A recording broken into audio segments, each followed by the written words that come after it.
سورہ حدید کی آیت نمبر 25 مقصد انبیاء کیا بیان کر رہی ہے؟ بے شک ہم نے اپنے رسولوں کو بھیجا بینات، واضح نشانیاں، معجزات دے کر، اور ان کے ساتھ کتاب نازل کی اور میزان نازل کی۔ کس لیے؟ تاکہ لیقوم الناس بالقسط، تاکہ لوگ عدل پر مبنی زندگی گزاریں، انسانی معاشرہ عدل پر قائم ہے۔ عدل کو کون ڈیفائن کرے گا، کون تعریف کرے گا عدل کی؟ اللہ۔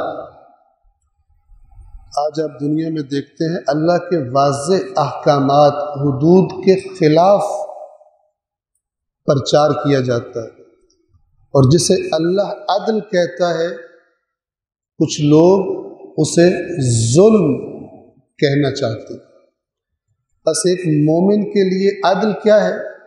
یعنی اس کو اگر ایک عادلانہ معاشرہ چاہیے، اس کے لیے کوشش کرنی ہے، اس کی طرف حرکت کرنی ہے، تو وہ کہاں سے اس کو پتہ چلے گا کیا عدل ہے اور کیا عدل نہیں ہے؟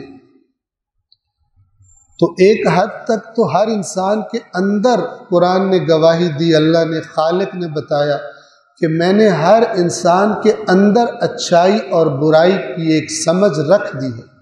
وَنَفْسٍ وَمَا سَوَّاهَا فَأَلْهَمَهَا فُجُورَهَا وَتَقْوَاهَا، نفس انسان کی قسم، یعنی روح انسان کی قسم، اور جس نے اسے ٹھیک ٹھیک بنایا ہے اور بنا کر اس کی برائیاں اور اس کی اچھائیاں، کیا کام اسے نہیں کرنے اور کیا کام اسے کرنے چاہیے، اس کے اندر یہ سینس رکھ دی۔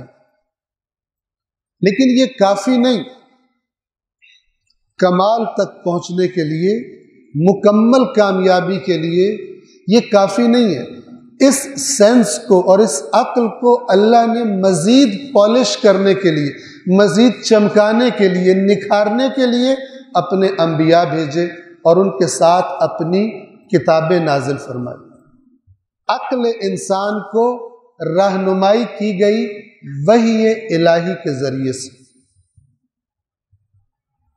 اب ایک مومن کتاب خدا پر، انبیاء الہی پر ایمان رکھنے والا کس کو عادلانہ معاشرہ کہے گا؟ اس کو نہیں کہے گا جو کوئی غیر مومن کتاب اللہ کے علاوہ کہیں اور سے عدل کی ڈیفینیشن کرنے والا، بلکہ ایک مومن عدل کی تعریف اور عدل کی ڈیفینیشن کہاں سے لے گا؟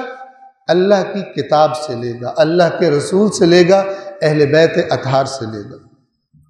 تو قرآن نے کیا بتایا؟ دیکھیے، عدل حق ہے، اور قرآن نے کیا فرمایا؟ الحق من ربک، حق وہ ہے جو تیرے رب کی طرف سے آئے، اور کہیں مت دیکھنا اسے چھوڑ کر حق ڈھونڈنے کے لیے۔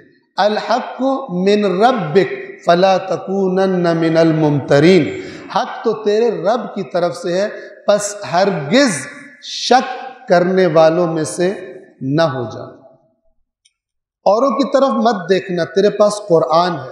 فرمایا یا ایھا الذین آمنوا، اے ایمان والو، تم تو ایمان لے آئے ہو اللہ پر، اس کے رسول پر، قرآن پر، پھر کیوں دوسروں کی طرف دیکھتے ہو، جاتے ہو؟ یا ایھا الذین آمنوا ان تطیعوا فریقا من الذین اوتوا الکتاب یردوکم من بعد ایمانکم کافرین، اے ایمان والو، اگر تم نے اہل کتاب میں سے ایک فریق کی پیروی، اطاعت کرنا شروع کر دی، اپنے قرآن و سنت رسول و اہل بیت کے نظریات کو چھوڑ کر وہاں سے ان کے نظریات تم نے لینے شروع کر دیے، تو نتیجہ کیا نکلے گا؟ اللہ بتا رہا ہے یردوکم بعد ایمانکم کافرین، وہ تمہارے ایمان کی حالت کے بعد تمہیں دوبارہ پلٹا دیں گے، کافر بنا دیں گے۔ پھر فرمایا وَكَيْفَ تَكْفُرُونَ، بھلا کیوں کر تم کفر کر سکتے ہو، کیسے کافر بن سکتے ہو؟ وَأَنْتُمْ تُتْلَى عَلَيْكُمْ آیَاتُ اللَّهِ وَفِيكُمْ رَسُولُهُ، دو دلیلیں دی۔